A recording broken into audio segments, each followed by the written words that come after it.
Myself, I was born and raised Catholic and attended very few churches in the early years. My parents were separated, divorced when I was a young age. So my grandfather, grandmother, we all did church on holidays. You know, Catholics, I mean, we did church on holidays and midnight mass or something like that. Very Christian oriented, have always been Christian oriented. Jodi was born and raised Baptist, and when we met, I was fresh out the military, and I was a police officer when I got out of the military. I love service to the country, to people in general. In general, I believe I have a caregiver or a servicer at heart, no matter what aspect of life that I'm doing. Jodi, like I said, as far as religion, she was more ingrained into, they were members of a church and they had attended church throughout childhoods. Whereas, like I said, I went to catechism, I went to St. Anthony's Catholic School, it was holidays, basically. I mean, very rarely did we do anything other than that, but you were still taught to be strict with it. You still had to go in and, take communion, do confession, all the rules of Catholicism. Jodi and I have always, longed for a sense of community. We both, like I said, we're both very faith-driven people. Try to stand upon the morals that we were taught, and instill faith in ourselves and others. And to be honest with you, set aside the selfishness and dedicate time to come attend church and be part of a community. And unfortunately, but fortunately, what kicked it off was the death of her mother. I got to a point, COVID was a lot of withdrawal, and we lost her father right before COVID, and then we lost her mother not long after, this past February.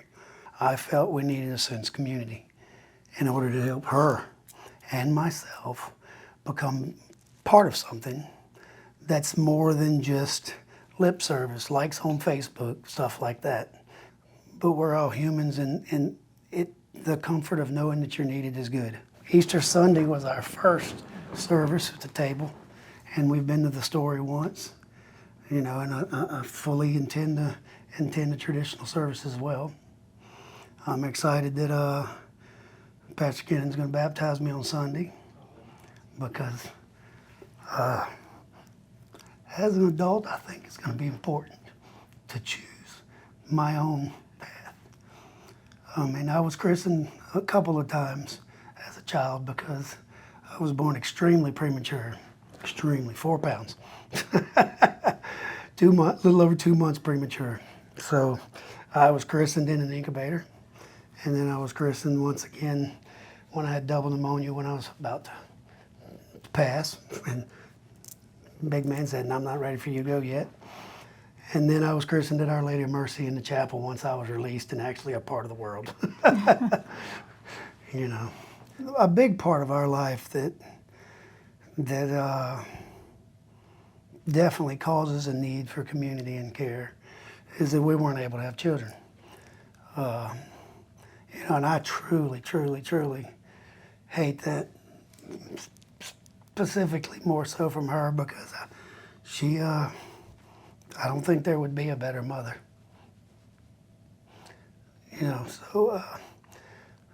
It's been hard getting through the realization of that. We have understood that God has put us in places in our lives that we would not have been able to help if we would have had children. So, that's part of what comfort has been able to come out of it. And family that we had kept us grounded a lot in the absence of children. And unfortunately, as family separated or departed, then the melancholy sets in. And, us coming to church, and there was no doubt in my mind that I could find a home in the church. in any church, would I have to see how the church is and how I would feel? I thought that it would be a process. It was not. And I mean, to be honest with you, Easter Sunday, when we got home, I told Jodi, we can be members. Kenan had a way about himself that physically moved me. The community of having a place for my wife to be able to grow again after losing her parents and be able to make new friends for us and be involved in things. I saw the endless opportunity, and once I understood that Jodi was had comfort in the process as well, I thought, that there's a reason that God put us here. And she's shy, but she feels everything and opens up once I get to know you. Get to know you. I had a man tell me one time, and he was a retired E8, E9 in the military, so I respect him from the military point of view. We worked in law enforcement together, and he walked the walk. He was what Jesus wanted as a Christian in his leadership. And he said, I want to show you this word. And he said, this is the key to growing and learning. And he wrote it down on a paper, and he wrote the word listen. He said, you have to listen to people in order to learn and to grow. And I was like, wow, you're right. He said, I'm not done yet. He said, but you can't listen unless, and he starts just writing underneath the word. And he just takes the same exact letters and listen, and he spells the word silent. You have to quiet yourself in order to listen to others and be patient with people and yourself in making bad decisions, good decisions, whatever, in order to move forward.